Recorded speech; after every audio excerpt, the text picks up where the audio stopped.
तो देखिए एगो गरीब बाप कैसे अपन मन के बात कहत अपन समधी से जहाँ बियाह करत अपना बेटी के।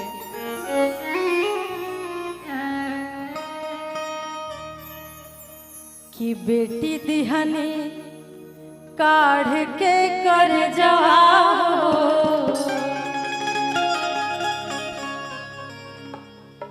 दहेजवा अब कलेब समधी जी।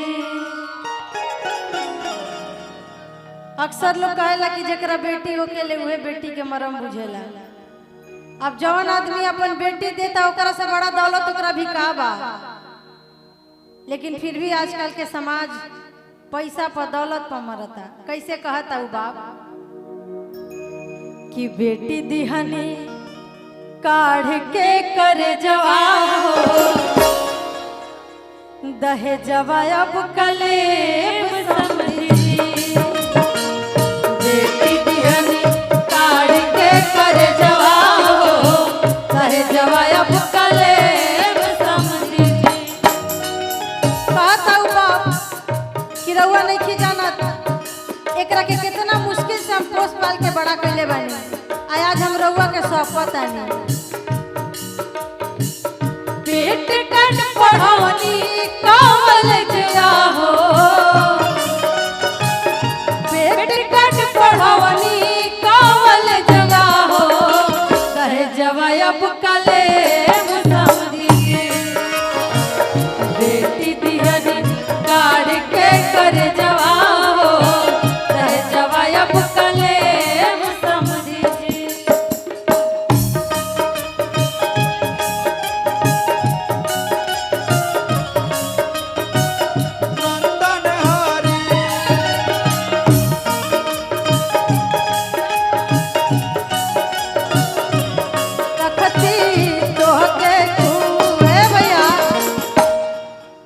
तनी कह के समझा देखी, जब एगो बेटी के ये दहेज के कारण ये पैसा के कारण जब मार दिया जाता तो एगो निर्धन बाप कैसे रो के बिलख के कहता कि जनती जे लागी होते यारी ये बेटी रखती तोहके कुआं। जनती जे लागी होते यारी ये बेटी रखती जमाना दी गारी ये बेटी रखती तोहके कुआं।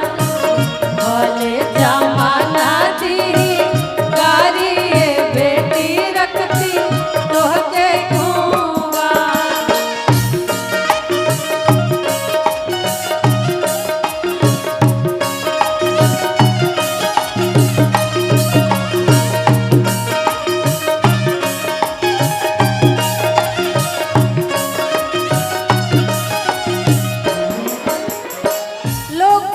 लड़किन के कहेला कि तू अपन घरे से का लेके आई बड़ी। जवन लड़की अपन माई बाप अपन घर छोड़ के आ गई बिया ओकरा से लोग अब काहे उम्मीद करता। देखी बाप कहता पोसलो पिजड़वा के उड़वनी चिरैया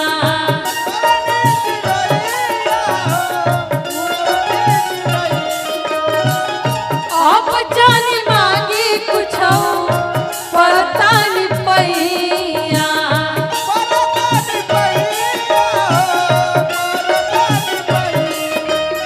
बाप कहता कि हम अपन घर के चिड़िया के रउआ के दे देनी, अब एकरा से बड़ा दौलत हमरा भी कुछ बाना जे हम रउआ के दे दे। पोसला पिजड़वा के उड़वनी चिरैया अब जानी मांगी कुछ पड़ता नहीं पैया। बाप कहता कि एकरा साथे साथे हम सर सामान भी देता नहीं। टीवी कूलर एसी गोदर जवाओ टीवी कूलर पंखा गोदर जवाओ दहेजवा अब कलेब समधी जी। बेटी दिहनी काढ़ के कर जवाओ दहेजवा अब कलेब समधी जी। देखी पहले के जमाना में लोग यही कारण जब जानत रहे कि हमरा घर में बेटी भी आ ओकरा के वही में मार देत रहे। तो एगो बेटी कैसे रो के मरला के बाद अपना बाप से कहत दिया, निर्दयी पापा जी गर्भे में मार दिहला, निर्दयी पापा जी गर्भे में मार दिहला।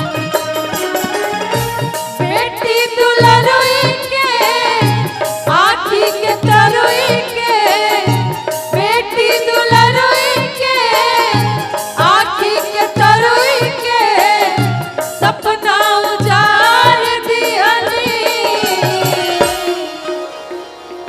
निर्दयी पापा जी गर्भे में मार दिहली, निर्दयी पापा जी गर्भे में मार दिहली।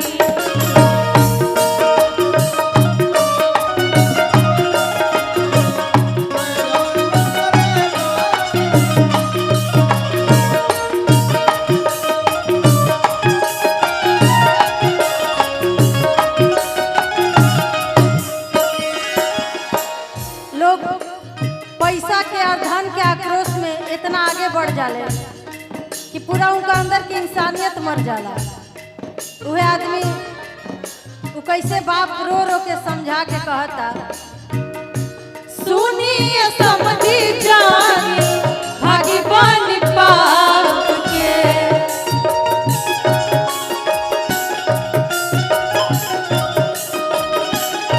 बुझी मजबूरी एगो निर्धन बाप के।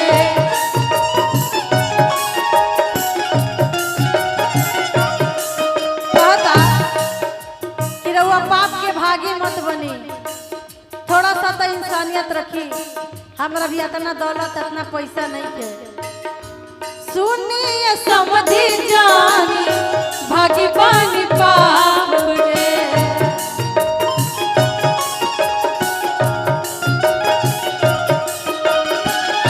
बुझी मजबूरी एगो निर्धन बाप के।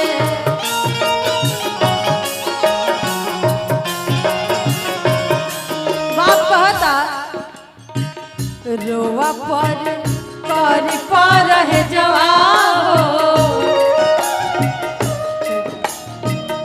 रोवा पर करी पर है जवाब, दहे जवाब कले समझी जी, बेटी दिहनी काढ़ के करे जवाब, दहे जवाब कले समझी जी। पेट कट पढ़ावनी कावल जवा हो, पेट कट पढ़ावनी कावल जवा हो, दहे जवाब कले समझी जी, बेटी दिहनी काढ़ के कर जवा हो, दहे जवाब कले समझी जी, बेटी दिहनी काढ़ के कर जवा हो, दहे जवाब कले समझी जी, बेटी दिहनी काढ़ के कर जवा हो, दहे जवाब